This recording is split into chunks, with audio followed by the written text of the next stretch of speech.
and welcome to yet another Monday Minute. My name is Ken Freeman, and here is what I have for you today. Ever so often, I have the privilege of interviewing authors of books and workbooks that I believe you need to know about. And every sinner should hear about this book. If you haven't already purchased it and put it on your bookshelf, you need to listen to today's interview with Barbara Horak, who has written the book Real Abortion Stories, The Pain and the Healing. So let's join the Monday Minute microphone live with Barbara Horak. The Monday Minute microphone is Barbara Horak, the author of the Amazon bestseller called Real Abortion Stories, a compilation of several women's stories that share both the pain and the healing, the despair and the hope. Welcome, Barbara. Thank you. I'm very glad to be here. Well, I can't wait to hear more about your book. When we talk about abortion, though, Barbara, even if Roe v. Wade was ever overturned, would that in and of itself really end abortion, make abortion illegal? No, it would not. And to understand why that is, we have to look at what the Roe versus Wade decision says. What it says is that state laws cannot forbid or limit access to abortion. And so if we overturn Roe versus Wade, what will happen, it will not make abortion illegal. It will just kick the matter back to the states to decide. In other words, each state would have to decide for itself about abortion. Correct. And then, of course, if you turn over Roe v. Wade, you have to turn over the other sister case to that, Doe v. Bolton. That's right, Doe versus Bolton. That was decided on the same day as Roe versus Wade. And what Doe versus Bolton allows is abortion through all 9 months of pregnancy. A lot of people are not aware of that it is legal through all 9 months of pregnancy. Well, and most people don't know that both of those cases were fabricated cases and that both plaintiffs end up on our side. True. And in fact, in the case of Roe, the whole case was a lie, where she said that she had been raped. And the attorney who carried that case forward actually knew that it was a lie. And so it goes all the way to the Supreme Court and through, and it was based on a lie. Right. Barbara, what do you think it would really take to make abortion illegal, to change the hearts of people in this nation? Well, I don't know about changing the hearts, but I do know to make the law make abortion illegal, I believe what it would take would be a constitutional amendment. And that would be a constitutional amendment that would literally say, unborn babies are persons. And what that would do, it would give children living inside the womb the same rights and protections as children living outside the womb. Because you see what happened in the Roe versus Wade decision, the Supreme Court said, and I'm going to quote from what it said, the unborn have never been recognized in the law as persons. So just a statement, a constitutional amendment saying unborn babies are persons would take care of that. And then they would have that same protection of right to life, liberty, and the pursuit of happiness that all of us recognize. Absolutely. Barbara, let me ask you this. In writing your book, Real Abortion Stories, what would you like for people to know about abortion that they may not know at this time? You know, I think there's one side of the abortion issue that we rarely hear about, and that is this, that many women have severe long-term emotional complications because of terminating a pregnancy.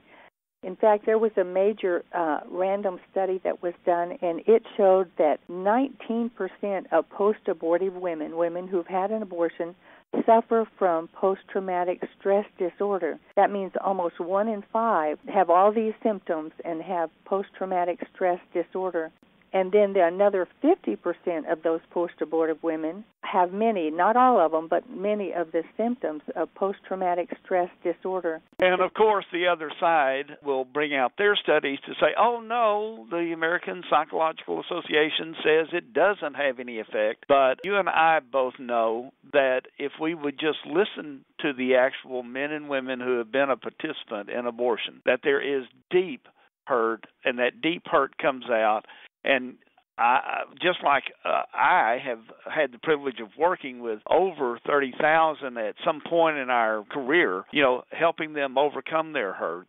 And I can tell you, not one of them came to me free of these symptoms. They came with a long laundry list of symptoms. All righty. I'm agreeing with you there. That since we put up the after-abortion survey where we actually catalog these things, we've had nearly 3,000 take that survey, and you should read the symptoms they report. And that's just voluntarily reporting what they feel. And, until I started working on this book, I really didn't realize the extent of the post-abortion complications until I started working with the women who had had abortion and who had agreed to tell their stories in the book that I was editing. And in that book, I have the stories of 14 women and 1 man. And these stories demonstrate that the complications can be serious and they can last a long time. Now, some of those complications, there can be nightmares, flashbacks of the abortion experience. Women experience regret and guilt and depression, alcohol and drug abuse, eating disorders, and even suicidal thoughts. But here's the good news about all of this.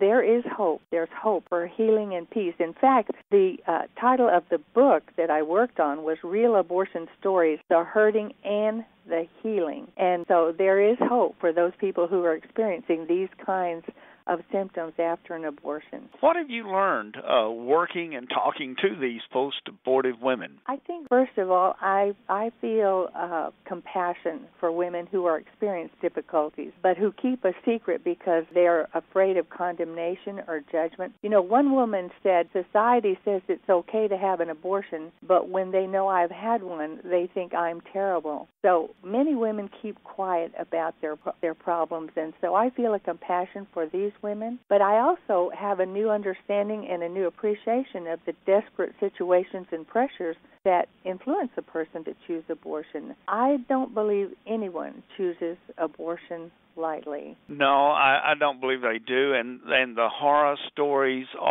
they just abound of how I was coerced or how I was forced into this by my parents, my husband, my boyfriend. You know what I mean? That there are many, many reasons why people do. And I've always said that these complications then that occur, maybe they have denied it for a year or 2 or 3 or 4 or 5 or 15.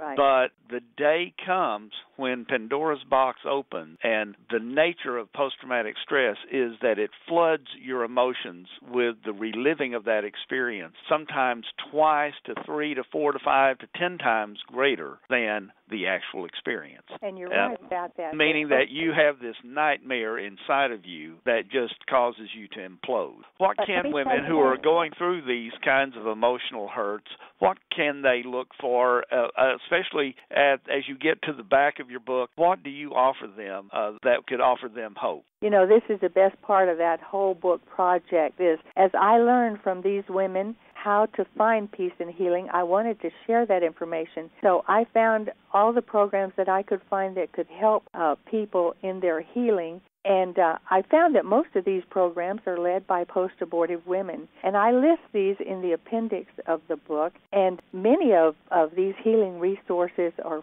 free. But going back to Betty Jo, she suffered 21 years after her abortion before she found healing and peace. And like you said, some women start having these complications immediately, but they might not come until weeks or even years later, but they will come. Absolutely.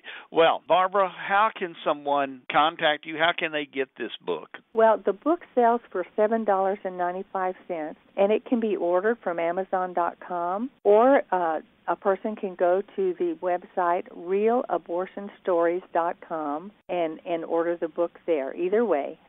But I kept the price of the book low so people could afford it, and I would hope that anyone who buys this book will read it, but then pass it on to somebody else who needs it.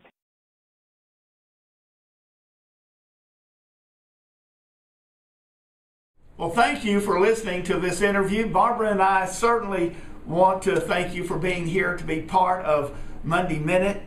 I hope that you have taken time to visit her website, and if you have read this book, I know I read it and it was very profound. It is helpful, and I think it's needed in every center. So here's what you do.